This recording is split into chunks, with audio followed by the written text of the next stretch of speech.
what's up you guys? Wow, that arm wave. Okay. Hey, welcome back to my channel, or welcome to my channel. My name is Megan. Nice to meet you. And so today we're gonna go into the deep crevices of my mind, of cringe, of laying awake at 3 in the morning thinking, why did you do that? Why? What? Like, do you remember that one time? Or do you remember when this happened? Or do you remember? Like, where your entire mind and anxiety likes to take everything that you've cringed, like taken so many showers just to like physically forget what happened to you. We're gonna talk about that. Yeah, let's get into it. So just a background of who I was when I was younger. Growing up, I grew up with I was a cheerleader for 2 years, and of course, like, all the girls on the squad were like boy crazy, and like everyone had their boyfriends, and everyone had boys that were calling and texting them, and you know, that. And I never really had that. I'm what you'd like to call ugly. Here's a picture of me at the time. So good in. That was me. And so, okay, in 7th grade, I, like, one day was walking by this table of 8th graders because we had to throw our trash away to get in line to go back to our class or whatever. And this random 8th grader pointed at me and was like, "Hey, you, I love you." And I was like, cool, like, love you too. And this continued for on about like a solid month. And yeah, I don't really know what that was. It was really weird.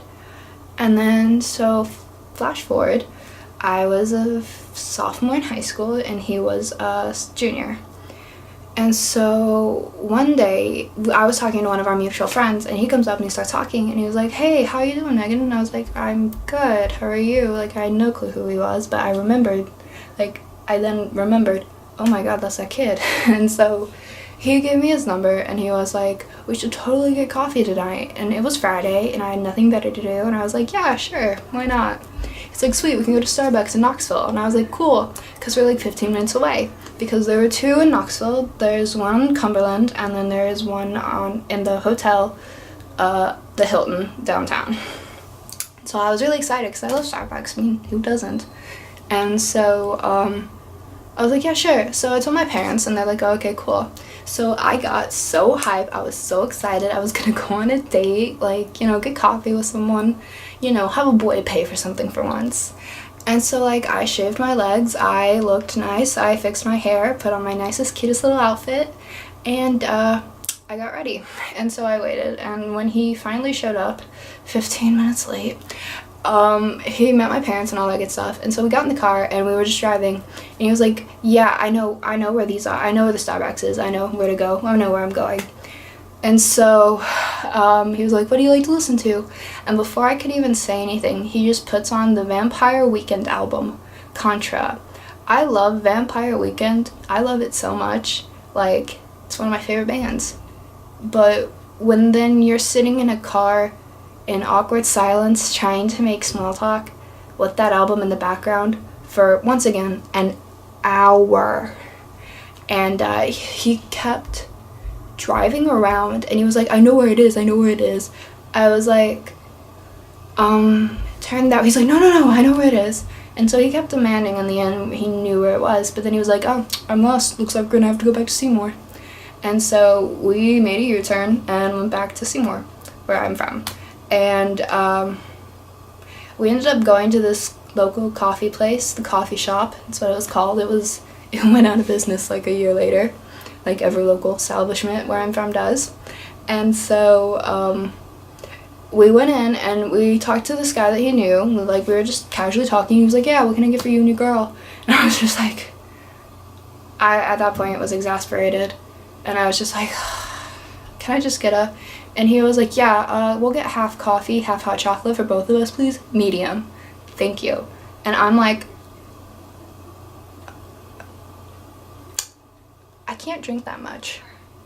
I'm not going to drink that much. Like, he just ordered for me. And so I was like, okay. Like, that sort of just bothered me, first of all. Don't ever order for a girl, that's really rude.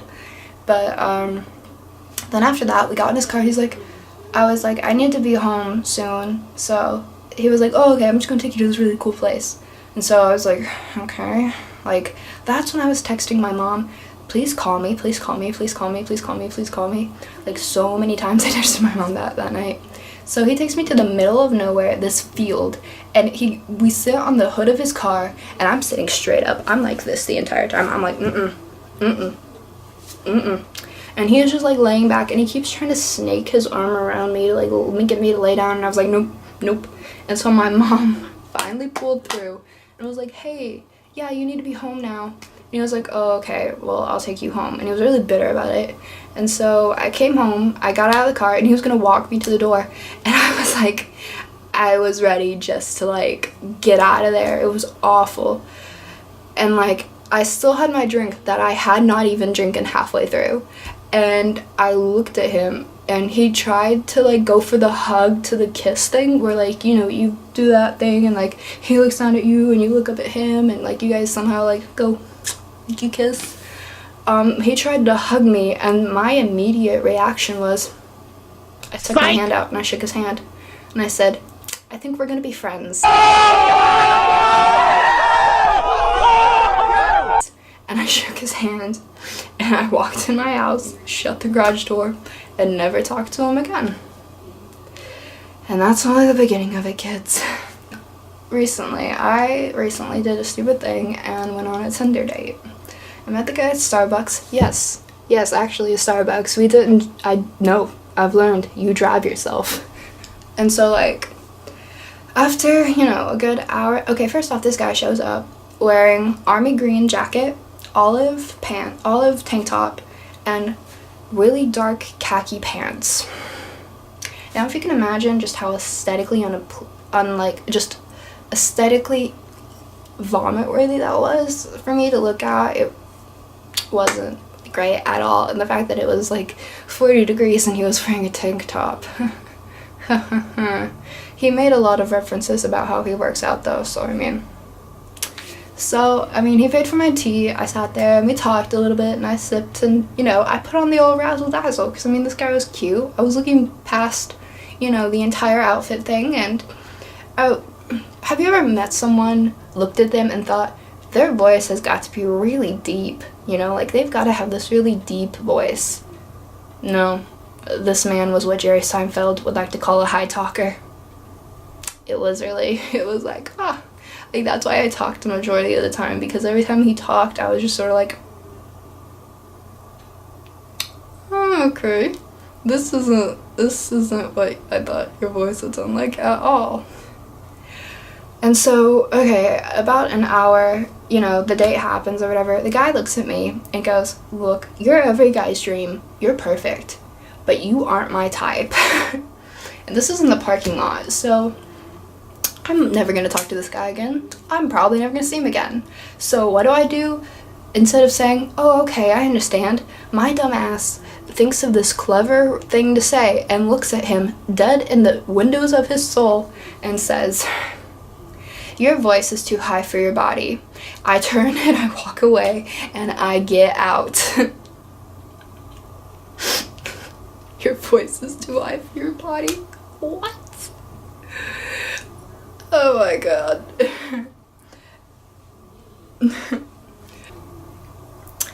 The third most cringeworthy thing I've saved best for last. Here we go. Okay.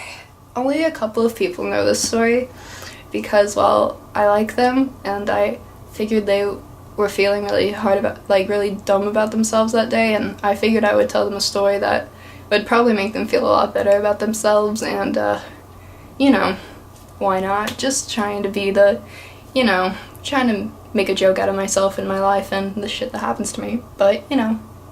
Anyway, so I'm a lifeguard at a water park where I'm from, and so there was this guy, he was 6'10". He's one of those kids that's really hard into EDM or whatever. I don't really get the appeal of it, but a lot of the Snapchats during the time in which we were friends or did talk were just videos of him headbanging to EDM bass drops. and irrelevant SoundCloud DJs. Yeah. But I thought he was okay. He was really cute. I had lunch a lot. We have the guard shack, and then we have the vape lounge, or the smoking porch, where all the vape gods sit. So yeah, I had lunch out there a lot, because a lot of the people in the guard shack, like, sometimes weren't the people I hung out with, and I barely knew them, or they were just really weird people. And so I would sit out there and I'd talk to him and his friends, and I'd be like really cool, talk about how, I'd fake my way through, oh yeah, I love that guy, he's really good. Like, no, the only EDM music I know is deadmau5, Skrillex, and yeah, that's about it. Oh, and Borgore, that's all I know. And that's all I want to know. I don't want to know anymore, and so, after that, he basically then, made fun of my music choices of what I liked in EDM, and I was like, oh, try me, bitch. And then, the entire time he was just making fun of what I like, and that was really annoying, but, me being a dumbass, I let it slide, and I was like, okay, cool. And so one day after work, I came home, and then he, texted me, he was like, hey, no, I didn't respond, I was busy at the time. He goes, hey, can I come over? I was like, sure, why not? He had been over to my house before, but nothing had ever happened. And so we sat in my study, he met my parents, they knew who he was because they knew his sister. And so basically, we sat there and made fun of his height and stuff, how tall he was and how he could barely fit in the door and, that stuff. Because, the kid's 6'10". So, we get alone, no one's in the house, no one's in the kitchen, everyone's in their little separate areas. And so we're sitting there, and all of a sudden, he starts making out with me. It was cool, it was okay, I didn't mind, I was just like, okay, cool. But no, this turned into an incident in which I think he tried to eat my face, legitimately. It was just like that, the boy, that's all he did for a solid 20 minutes, and all I wanted to do was watch the NBA finals. That's all I wanted to do was watch sports. But no. And then, I was like, oh, okay. And so, I pry myself off of this kid, because he's, got me in, this grip. And so, I, push myself off. And I sit on my side of the couch, and I'm like, okay, cool. I'm gonna go get a drink or whatever. I go get a drink, I come back, and I'm just standing there drinking my water, about to put it on the table, and he gets up, gets on his knees, because I'm 5'5", and starts making out with me again. And I was like, okay. And so this continues for another 5 minutes, and I'm trying to, I'm trying to, run away, got a blast, like that. And so essentially, we're just standing there, and I'm pulling myself away, and then all of a sudden, I feel something on my foot. All around me are familiar faces, worn out. He's still making out with me. I'm not kissing him back. I just look down, and there's something on my foot. We all know what that something is. Gross! You nasty! There was semen on my foot. And keep in mind, we were fully clothed. Both of us. Fully clothed. Nothing, sexual had happened, except that he kept trying to make out with me, and I kept trying to pull away. And so, I broke away. I said, hey, I gotta go real quick. I gotta go to the bathroom. I gotta take a dump, just girly things.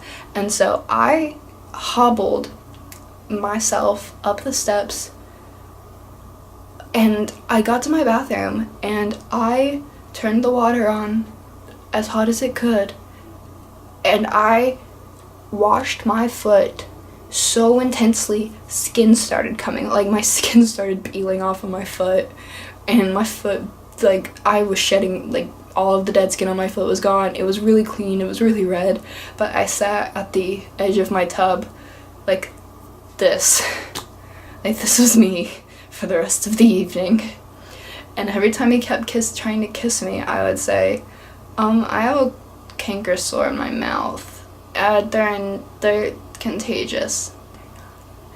And I don't really want you to get one because that'd be kind of a dick of me if that happened. And he was like, oh yeah, okay, cool. So 3 more hours later until the kid finally says, yeah, I gotta go home. He goes home, grabs my butt, to which I'm just like, okay. I mean, it wasn't like a grab, it was more like a pat or something, I don't know. And drives away. And I can just hear the EDM music blasting out from his car all the way down my driveway and away around my house and far, far away. I then took another shower, washed my foot again, went to bed, went to work the next day, and never talked to him again. And for the remainder of the summer, I ghosted this boy. Because you can't, like, once something like that happens to you, you can't look at the person who did that to you ever again. Like, it's so uncomfortable. And it's just really, and to this very day, I still think about it. And, now you can all feel the cringe and the secondhand embarrassment for me, because these are things that have happened to me. This is my life. But anyway, so thank you guys so much for watching. I hope you guys enjoyed the